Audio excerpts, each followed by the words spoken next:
झारखंड विधानसभा budget सत्र के 13वें दिन शुक्रवार को विधानसभा परिसर में विरोध का अलग ही नजारा देखने को मिला। सत्र शुरू होने से पहले सत्ता पक्ष के विधायकों ने एलपीजी की कमी को लेकर प्रदर्शन किया। इस प्रदर्शन के बीच एक अनोखी तस्वीर भी सामने आई। राज्य के स्वास्थ्य मंत्री डॉक्टर इरफान अंसारी रिक्शा चलाकर विधानसभा पहुंचे। वहीं कृषि मंत्री शिल्पी नेहा तिर्की उसी रिक्शे पर बैठकर विधानसभा पहुंची। विधानसभा के मुख्य द्वार पर पहुंचते ही सत्ता पक्ष के विधायक बैनर और पोस्टर के साथ प्रदर्शन करते नजर आए। उन्होंने रसोई गैस की कमी को लेकर नाराजगी जताई और मांग की कि एलपीजी की किल्लत जल्द खत्म की जाए ताकि आम लोगों को नियमित रूप से सिलेंडर मिल सके। विधायकों का कहना है कि गैस की आपूर्ति में बाधा आने से आम लोगों को परेशानी हो रही है।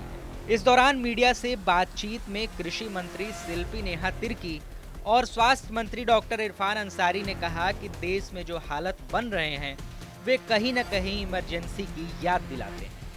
का निर्यात करेंगे 90% हम लोग एलपीजी के लिए, पेट्रोलियम डीजल के लिए 90% निर्भरता एक्सपोर्ट में है।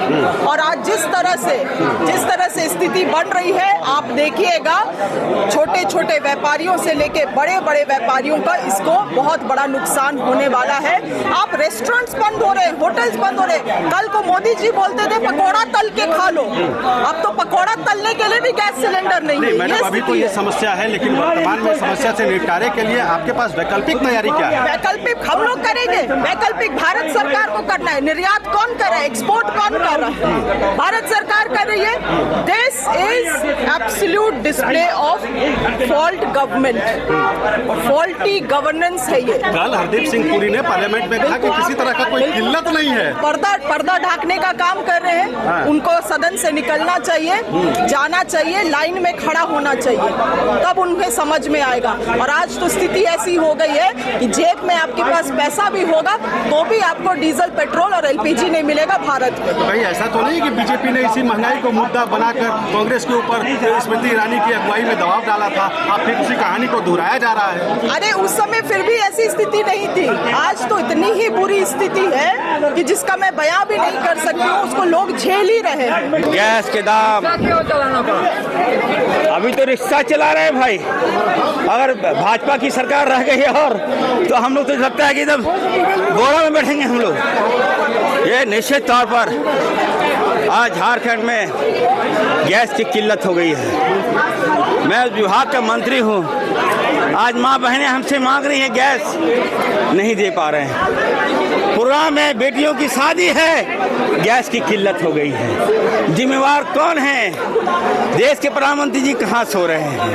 प्रधानमंत्री जी आइए, आज आपके जो पॉलिसी है, इंटरनेशनल पॉलिसी के कारण यह हाल है हमारा। आज झारखंड के सेहत है, आज झारखंड के खनिज संपदा से पूरा देश चल रहा है और आज हम लोग रिक्शा पे चल रहे हैं। आप सोचिए, पेट्रोल के दाम बढ़ गए, डीजल के दाम बढ़ गए, गैस एलपीजी के दाम नहीं मिल रहा है। लोग पैसा देना चाह रहे हैं फिर भी नहीं मिल रहा है। तो ये देश को इस हालात में किसने खड़ा कर दिया लाकर? मैं प्रधानमंत्री जी को कहना चाहता हूँ, आप आगे आना होगा, आपको देश की जनता को बताना होगा। और मैं बीजेपी के तमाम नेता को कहना चाहता हूँ, बंद कीजिए नाटक। आपको भाजपा के जो विधायक हैं उनको कहूँगा, मोदी जी को घेरिए आप लोग और बताइए। आज ईरान के जो जहाज थे, पानी वाले जहाज थे, उसको भारत के एरिया में मार दिया हमने कहा आकर। तो ईरान तो तेल बंद कर दिया, गैस बंद कर दिया। निश्चित तौर पर हम लोग को काफी पीड़ा हो रही है। जब यहाँ की जनता को पीड़ा होगी तो हम लोग को पीड़ा होगी। इसलिए ये मैसेज दिए हैं हम लोग इससे चलाकर। धन्यवाद।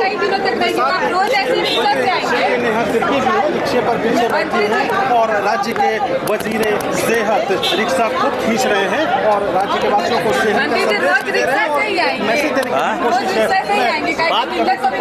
बिल्कुल, देखिए जनता कष्ट में रहेगी, हम जनता को रिक्शा पर बिठाना चाहते हैं। इसी बीच विधानसभा परिसर में अलग अलग मुद्दों पर विरोध की तस्वीरें भी देखने को मिली।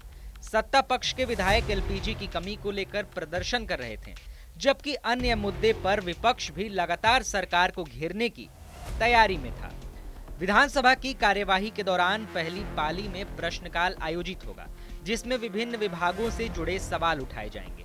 वहीं दूसरी पाली में अनुसूचित जाति जनजाति कल्याण विभाग की अनुदान मांग पर चर्चा प्रस्तावित है। आपको बता दें कि भारत में गैस सिलेंडर की किल्लत का सबसे बड़ा कारण मिडिल ईस्ट यानी पश्चिम एशिया में जारी युद्ध है, जिसने वैश्विक एलपीजी आपूर्ति श्रृंखला को बाधित कर दिया है। भारत अपनी जरूरत का लगभग 60% एलपीजी आयात करता है, जिसका बड़ा हिस्सा स्ट्रेट ऑफ हॉर्मुज जैसे संवेदनशील समुद्री रास्तों से आता है। युद्ध के चलते इन रास्तों से जहाजों की आवाजाही प्रभावित हुई है, जिससे समय पर डिलीवरी नहीं हो पा रही है। आपूर्ति में इस कमी को देखते हुए सरकार ने कमर्शियल एलपीजी की सप्लाई पर अस्थायी रोक लगा दी है, ताकि घरेलू रसोई गैस की कमी न हो। लेकिन इससे व्यावसायिक क्षेत्रों में भारी संकट खड़ा हो गया। साथ ही सिलेंडर खत्म होने के डर से उपभोक्ताओं द्वारा की जा रही पैनिक बुकिंग और जमाखोरी ने बाजार में कृत्रिम कमी पैदा कर दी है, जिससे वितरण व्यवस्था पर दबाव और बढ़ गया है। अब आगे देखना होगा कि सरकार की तरफ से देश में गैस की आपूर्ति के लिए क्या कुछ कदम उठाए जाते हैं और स्थिति कब सामान्य होती है। टीवी 9 के लिए रांची से अशोक कुमार की रिपोर्ट।